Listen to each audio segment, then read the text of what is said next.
What's up, YouTube? And today I'm back with another video.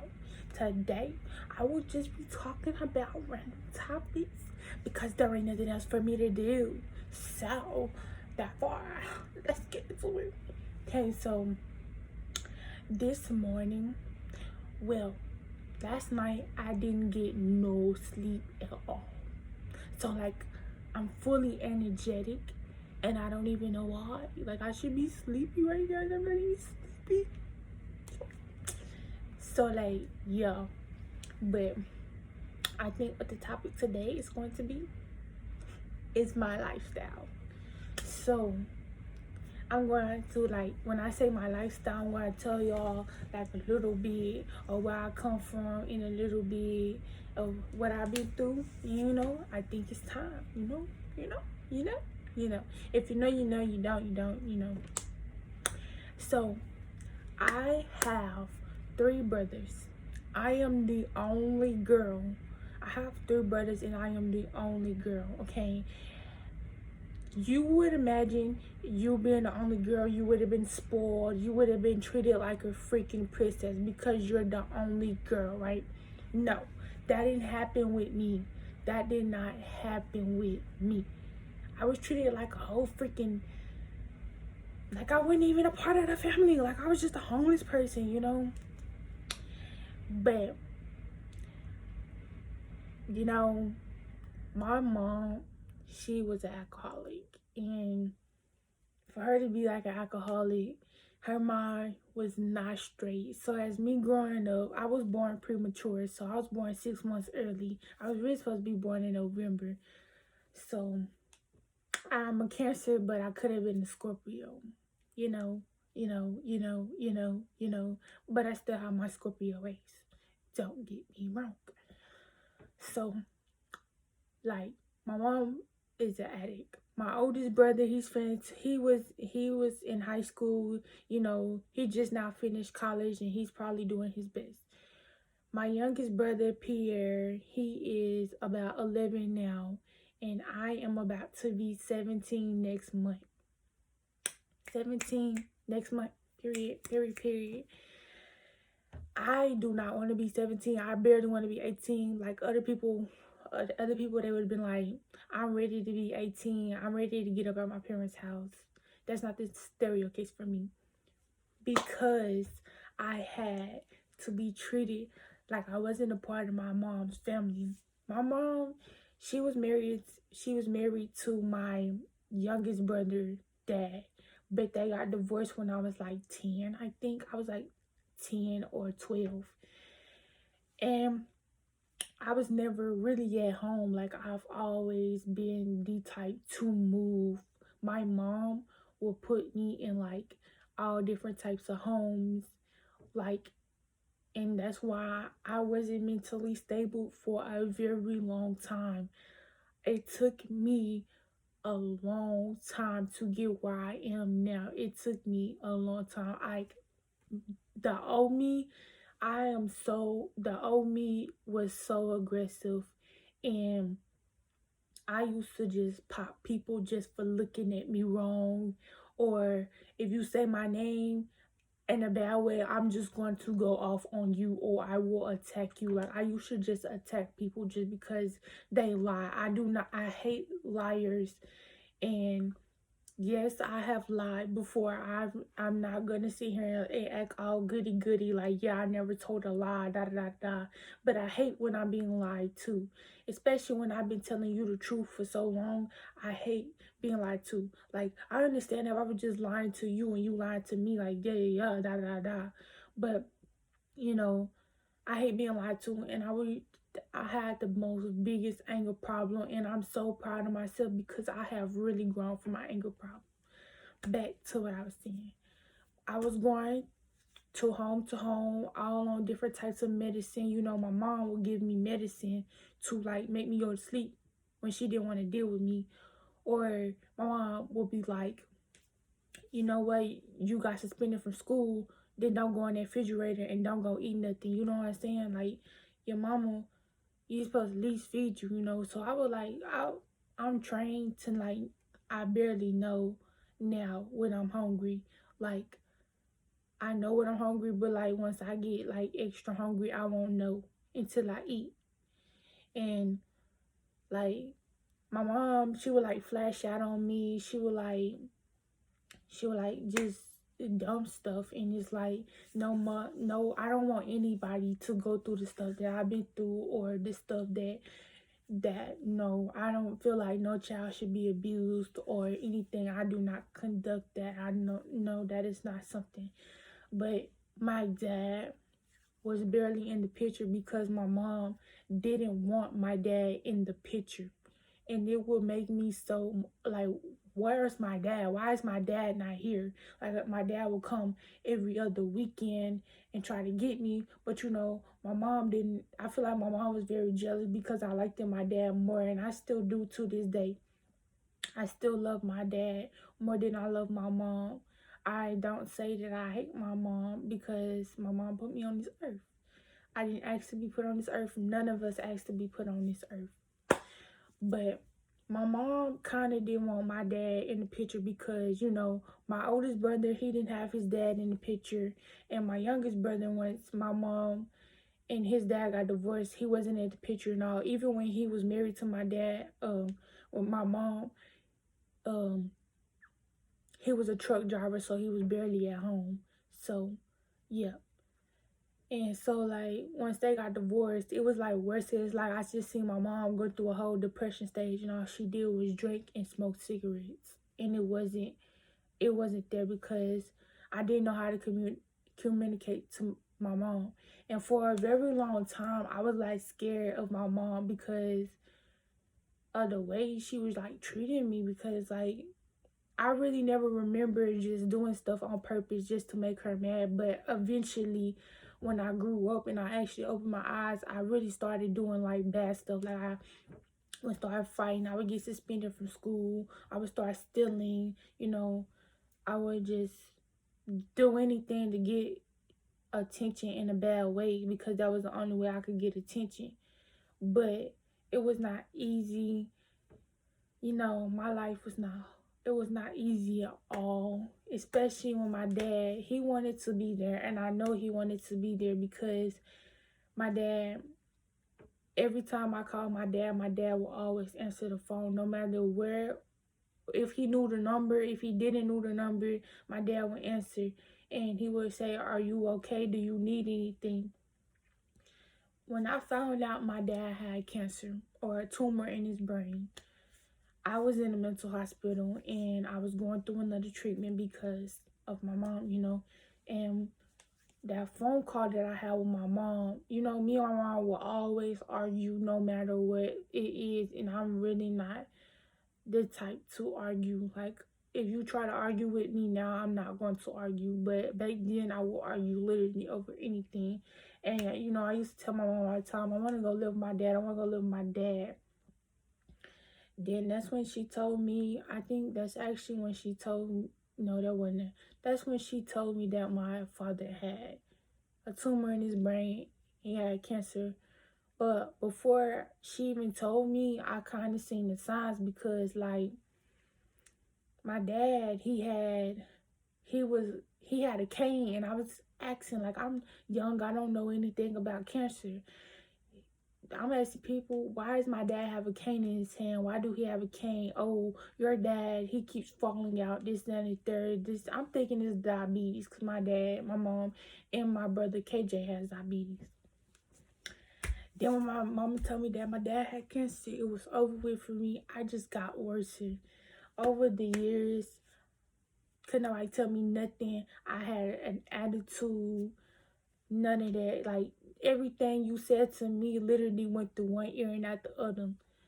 And while I was in the stage of going from home to home to home to moving, this, that, and the third, I discovered that I had a talent. I can sing. I can rap, I can dance. I was actually in ballet when I was real, real little.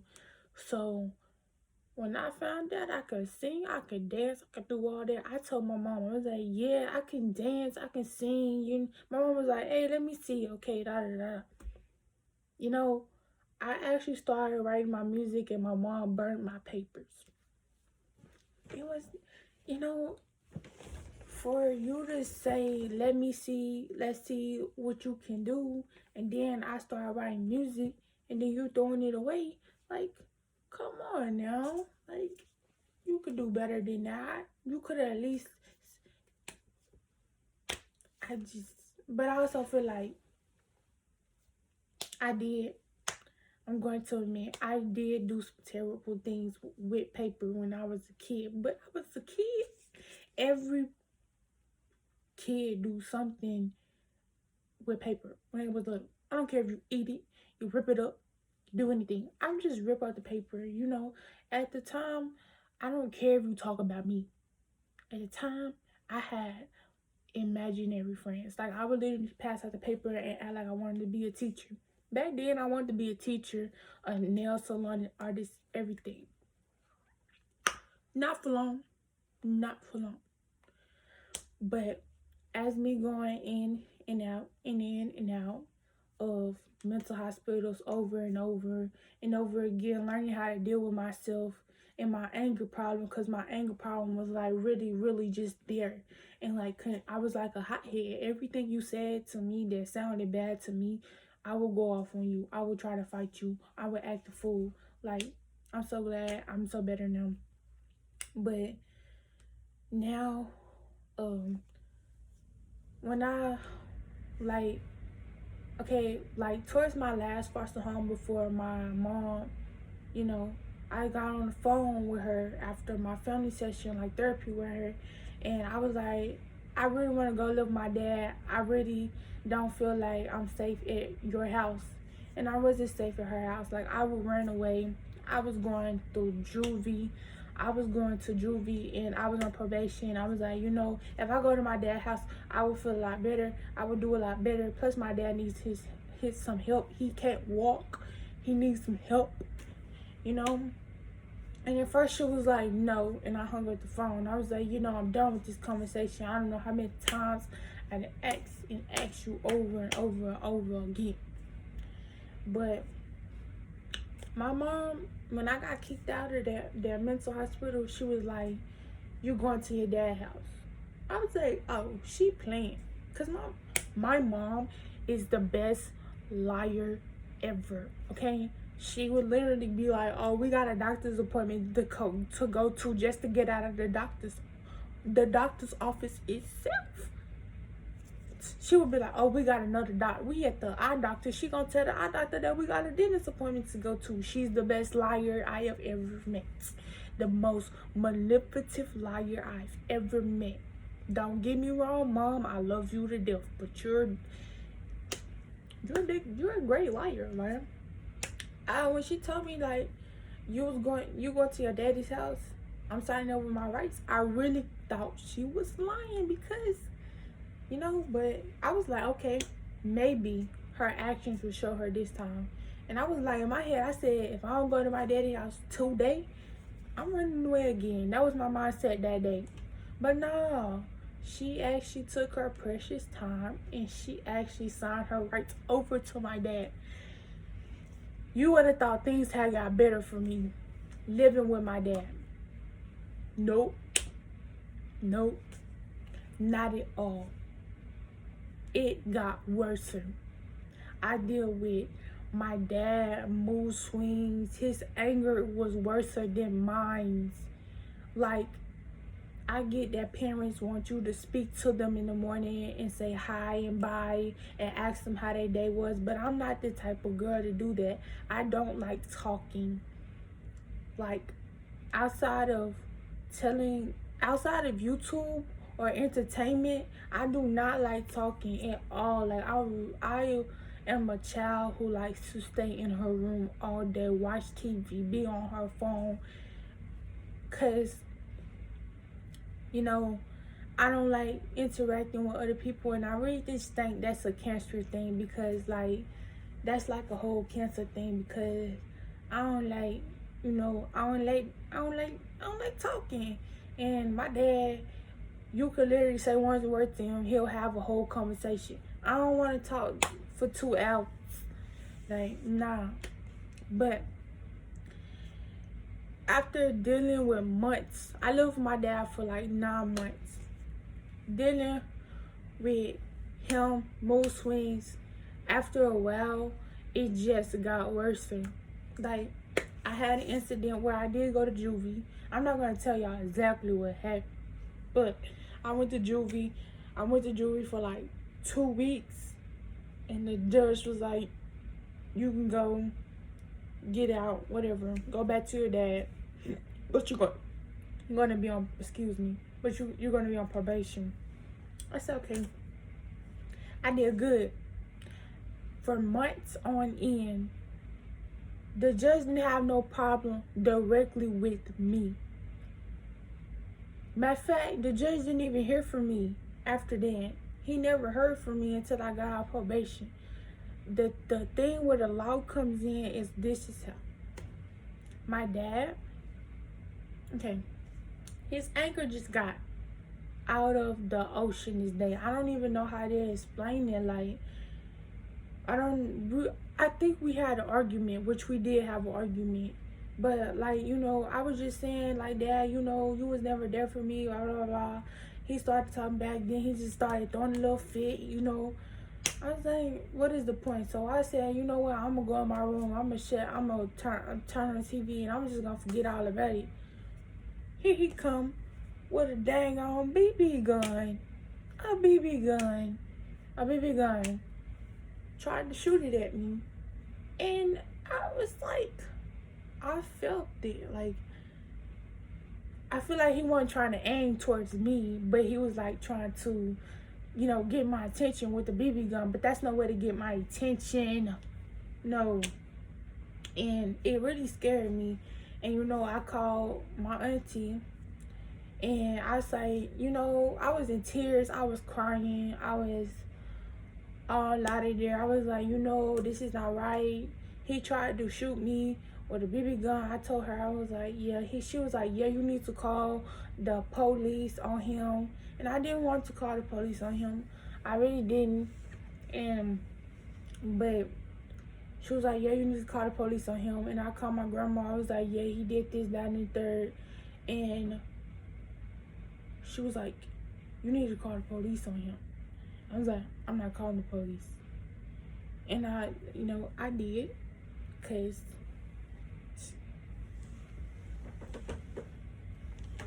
my bad. I did call the police on him.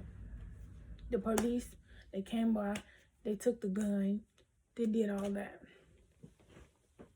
His lie that he told to the officer, he was like, yeah, I tried to shoot at her, but I thought it was a rat in there.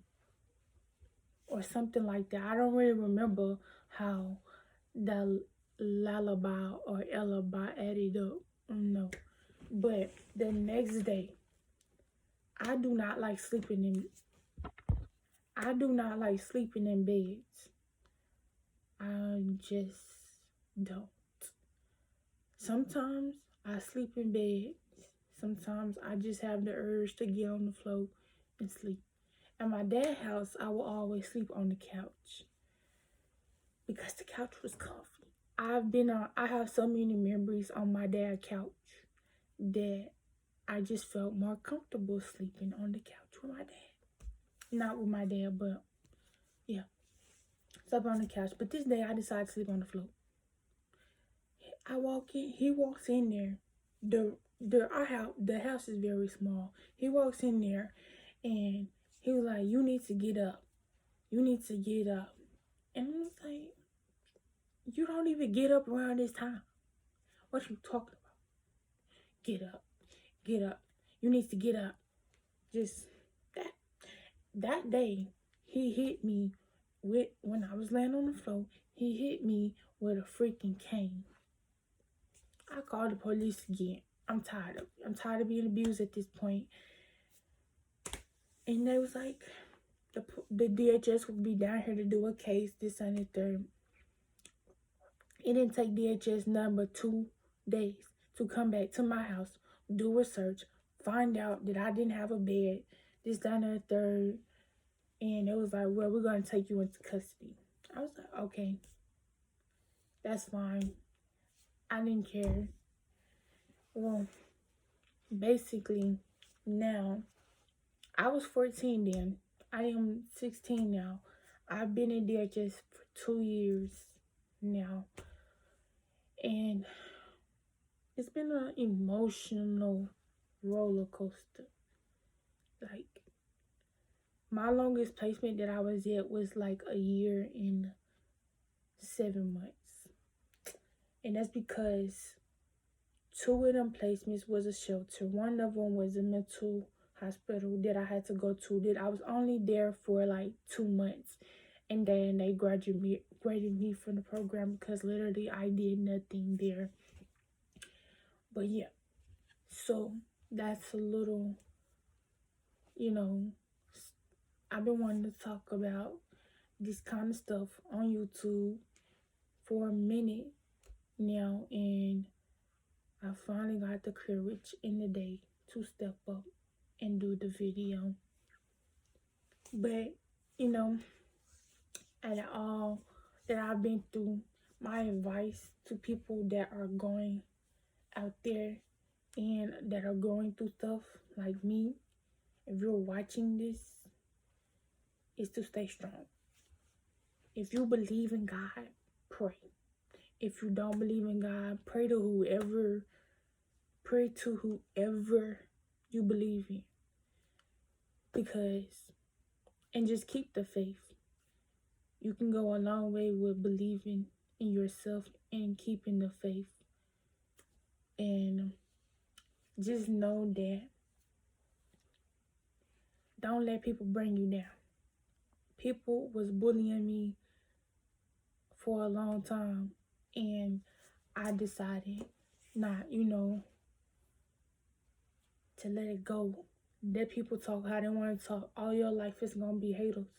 You just gotta let them slide sometimes, But I hope that you enjoy my little story time. I won't say it's little, but I hope you enjoyed me talking a little about myself. It's really a lot about myself, but I hope you enjoyed the video. I hope I didn't talk your heads off, because I feel like I did. But keep your heads up.